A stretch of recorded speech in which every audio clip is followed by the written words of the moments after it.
أعوذ بالله من الشيطان الرجيم بسم الله الرحمن الرحيم. There are posts in Twitter, YouTube, discussing on Islam in Western Europe by the Muslim Umma, but also those seeking to understand Islam, but unfortunately is distorted. In this brief video, I want to assure the listeners that I'm talking from my personal experience as a human being and as a physician, both in my country, Nigeria, and outside Nigeria, that nobody hates Islam, because it is impossible to hate Islam, because Islam is not on individual basis, it is actually collective. The whole creation is Islam.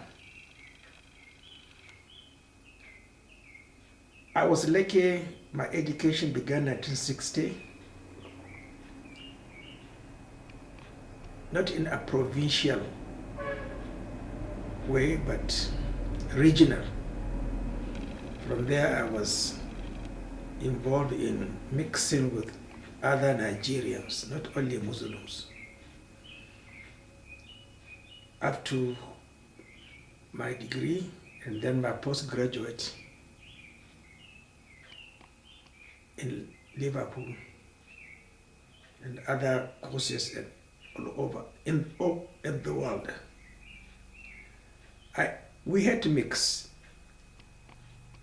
at our level, scientists. But if at that level I am convinced that Islam is not hated, then actually Islam is not only for a particular source. It means every profession must come together and discuss what Islam is.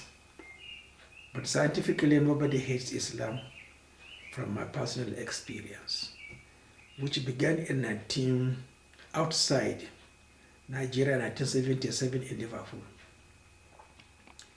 You will be surprised, a Jew medical doctor in Liverpool, sitting for his junior brother or for his cousin or uncle, gave me a shot free of charge. Look at this. A Jew. A shot I wanted to pay. He said, no, take it. My brother. I mean, how can I say Islam is hated? I am black. But the way I presented myself made this Jew, a doctor from, I think he was from Glasgow, appreciate my attitude and the behavior. So from that time up to, I can say 2015, 1977, 2015, I usually go to overseas every year, once or twice.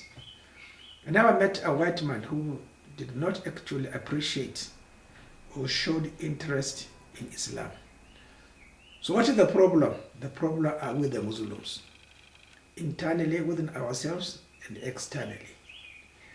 I don't know those who are sponsoring extremism, but definitely we don't sponsor education to the extent that everybody will look at us and respect us. So what is going on in Twitter is unfortunate. You can Islamize the whole world, but only through education. From my personal experience,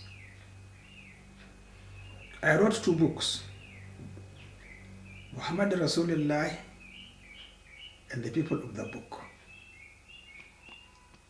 Actually appreciated by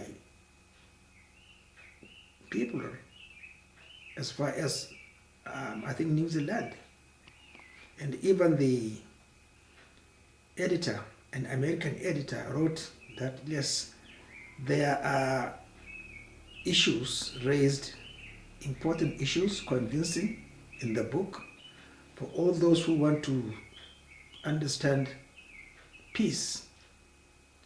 But who has bought that particular book? Who has bought and read it?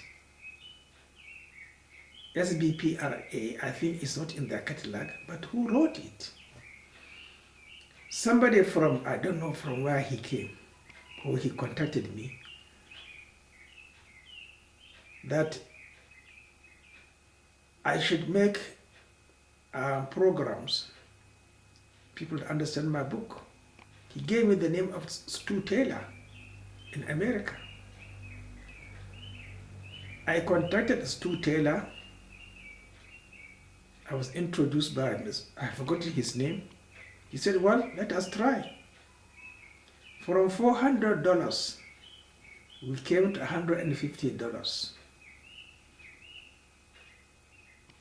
No, I've forgotten how much was the charge, but it was three episodes or 5.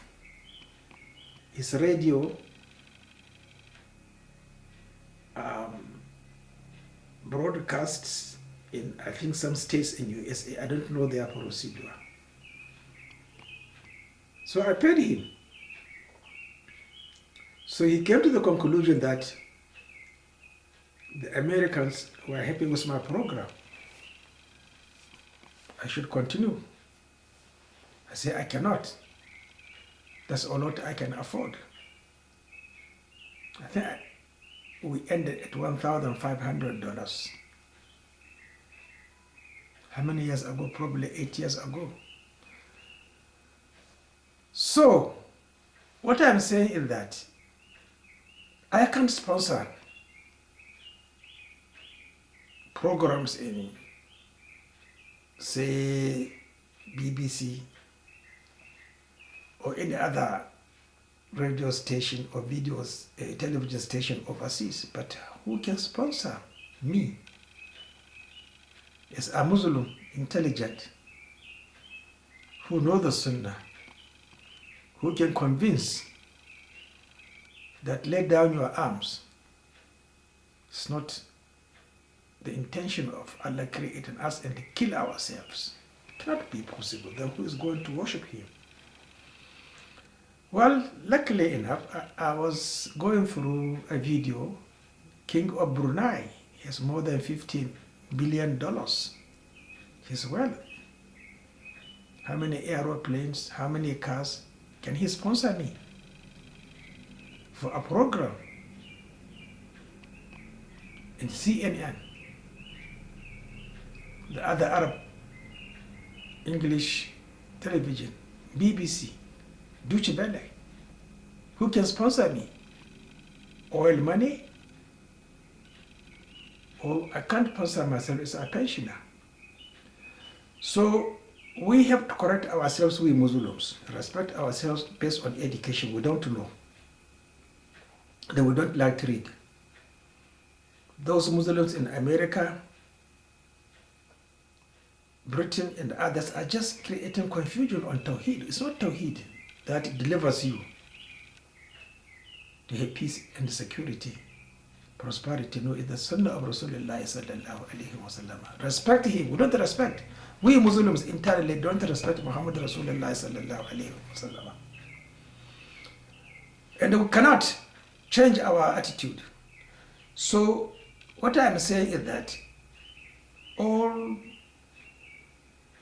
major two European authorities, White House, Downing Street, have my correspondence. And I think America should respect me, because I told them, don't fight the Arabs. When there was their budget of, I think, 80 million or 80 billion. I forgot what was the budget years ago, 1990 something. I wrote that give me half of that budget to educate the Muslim Umma. But I think George Bush Sr. felt that yes, they have the might to reduce, is it Iraq or Iran? But what has happened? They are still complaining they spent uselessly billions fighting the Arabs. They failed. But I am the same person alive still today. That there is no way out. Allah intends we fight one another.